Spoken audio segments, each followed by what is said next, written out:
Good afternoon all. চলে আসলাম lunch plate নিয়ে।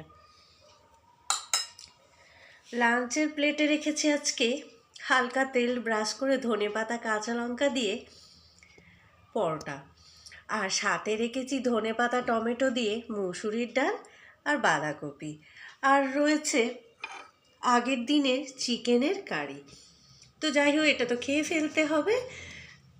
আর সত্যি কথা বলতে এমন সুন্দর চিকেন কারি থাকলে যতই আগের দিনের হোক না কেন, পরোটা খেতেই মন বিশেষ করে চায়। ভাত দিয়ে আজকে লাঞ্চে তাই রেখে নিলাম। তো যাই হোক, আমার বন্ধুদের সাথে শুভ দুপুরের শুভেচ্ছাও জানিয়ে নিলাম।